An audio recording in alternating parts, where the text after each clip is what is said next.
Hello दोस्तों, वापस से एक और न्यू वीडियो में सभी का दिल से स्वागत करता हूँ। हर एक बार की तरह आज एक बार फिर से मैं लव स्टोरी लेके आया हूँ, जिसे लास्ट तक सुनिएगा, इसी मेरी रिक्वेस्ट है।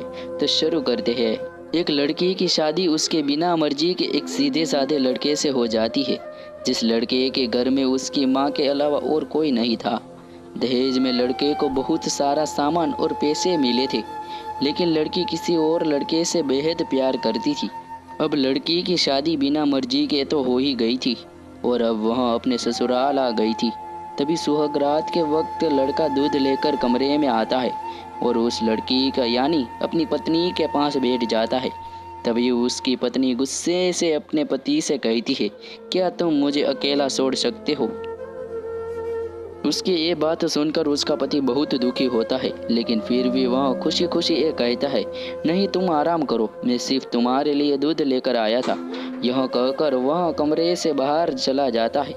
लड़की मन मार कर ही रह जाती है, क्योंकि लड़की चाहती थी कि उसने झगड़ा क्यों नहीं किया, ताकि वो उस गवार से तलाक ले सके।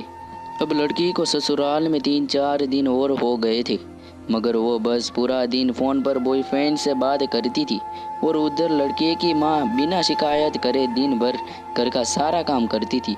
वह सबके लिए खाना भी खुद ही बनाती थी, फिर भी उसकी माँ के चेहरे पर हर वक्त मुस्कुराहट ही रहती थी। लड़का एक कंपनी में छोटी सी नौकरी करता था। वह बेहद ही ईमानदार और मेहनती था। सुबह अपने काम पर जाता और शाम को थका हारा घर आता, मगर उसकी पत्नी उसे एक गिलास पानी भी नहीं पूछती थी। अब लड़के और लड़की की शादी के करीब 1 महीना हो गया था, मगर अब तक वह दोनों एक साथ कभी नहीं सोए थे। वैसे लड़का बहुत ही शांत स्वभाव का था, इसलिए वह अपनी पत्नी को कुछ भी नहीं कहता था। फिर भी वह अपनी पत्नी को खुद ही खाना डालकर देता था, मगर उसकी पत्नी उसके साथ बैठकर खाना कभी नहीं खाती थी। वह अपना खाना अपने कमरे में अलग बैठकर खाती थी। लड़की को दहेज में एक स्कूटी भी मिली थी। लड़का जैसे ही अपने काम पर निकल जाता, उसके आधे घंटे के बाद लड़की भी अपनी स्कूटी लेकर अपने बॉयफ्रेंड से मिलने चली जाती थी और लड़के के आने से पहले वो अपने ससुराल वापस आ जाती थी। एक दिन लड़के की काम से छुट्टी थी और वह घर पर ही था, तो लड़के ने अच्छे भले खाने को भी गंदा कह के अपनी सासू माँ को उल्टा सीधा कहकर खाने को बाहर फेंक दिया। ये सब देखकर लड़के को बहुत ही गुस्सा आता है और वह गुस्से गुस्से में अपनी पत्नी पर हाथ उठा देता है, मगर उसकी माँ फिर भी अपने बेटे को ही डांटती है। इधर लड़की को झगड़े का एक बहाना ही चाहिए था, जो कि उसे मिल गया था। तभी वो बिना बोले अपनी स्कूटी लेकर अपने बॉयफ्रेंड के पास चली जाती है और अपने बॉयफ्रेंड के पास जाकर कहती है कि अब एक पल भी मुझे उस घर में नहीं रहना। आज उस गवार ने मुझ पर हाथ उठाकर अच्छा नहीं किया। तभी उसका बॉयफ्रेंड कहता है, अरे तुमसे तो मैं कब से कहता हूँ कि तुम भाग चलो मेरे साथ कहीं दूर, मगर तुम ही हो कि आजकल पे लगी रहती हो।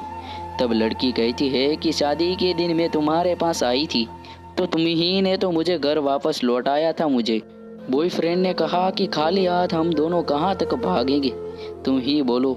मैंने तुमसे कहा था कि कुछ पैसे और गहने साथ ले लो, और तुम ही हो कि खाली हाथ ही मेरे पास आ गई थी।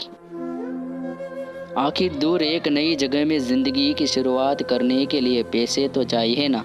और हाँ, एक बात और, जब भी मैं तुम्हारे पास आता हूँ और तुम्हें सुनना चाहता हूँ, तभी तुम्हारे नखरे हो जाते हैं और बस यही कहती रहती हो कि ये प्यार प्रेम शादी के बाद ही होगा।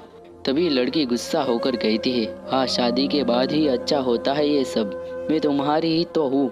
मैं आज भी एक कुंवारी लड़की हूँ और शादी करके भी आज तक उस गवार के साथ एक रात भी नहीं सोई मैं, क्योंकि मैंने तुमसे ही प्यार किया है। और अब मैं चाहती हूँ कि तुम मुझसे शादी करके मेरी मांग में अपने हाथ से सिंदूर भर दो, फिर मैं पूरी ही तुम्हारी हो जाऊँगी और फिर तुम मुझे अपनी मर्जी से दिन रात प्यार कर सकते हो।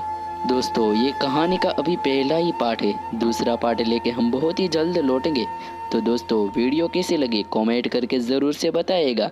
मिलते हैं ऐसी ही एक वीडियो के साथ दोबारा, तब तक अपना ख्याल रखिएगा। जय हिंद, जय भारत।